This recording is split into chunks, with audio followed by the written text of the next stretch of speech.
This is another example of a compound interest problem. In this problem, we're going to borrow $150 to buy a bicycle, and we're going to be charged an annual interest rate of 30%, and that interest is compounded monthly. And we're going to use the compound interest formula, this one right here, to figure out how much we're going to owe.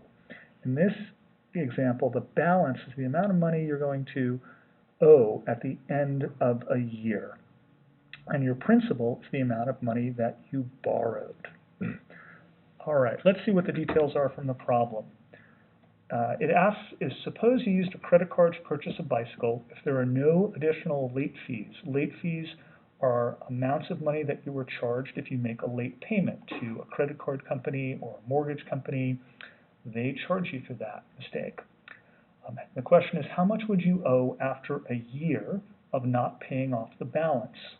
Round to the nearest dollar. Okay, let's take the facts from this table and from the problem and plug them into this formula. The question is, how much would we owe after a year? And the answer is, we don't know. That's what we want to solve. But we do know what we're borrowing, our principal. That's $150. Next, we have to figure out what our interest rate is, R.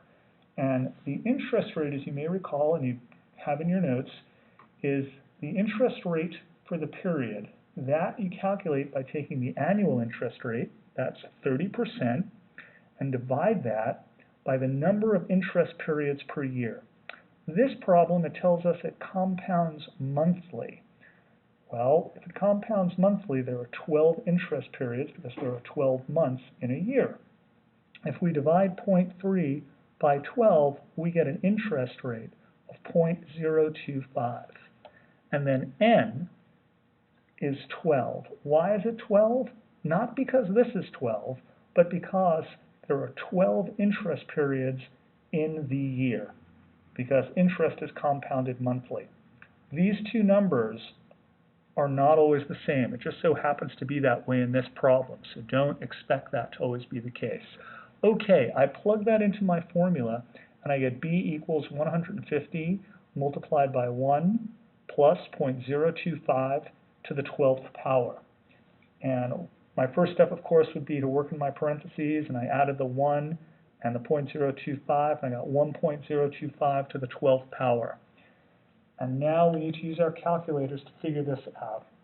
All right, so here again is my scientific calculator. I'm using a Texas Instruments TI-30, and I'm going to put in the numbers 1.025, and I'm looking for this y to the x button. The y in this case is the base, the x is the exponent, so I put in my base. Now I'm going to hit y to the x, and my n, which was my exponent, was 12. And that equals this number.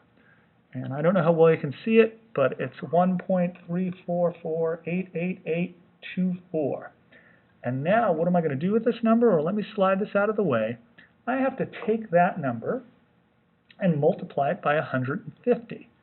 So I'm not going to do anything to the number that's on the calculator. I'm not going to round it or anything else. I'm just going to multiply it by 150.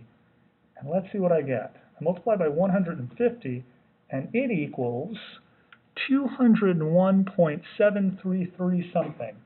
And according to the problem, I was asked to round to the nearest dollar. That's what I was asked to do.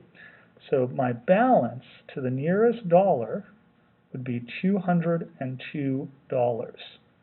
What this means is that if I borrowed $150 for 12 months at 30% compounded interest, compounded monthly, with an interest rate of 30% compounded monthly, once again, I would have to pay back $202 at the end of 1 year.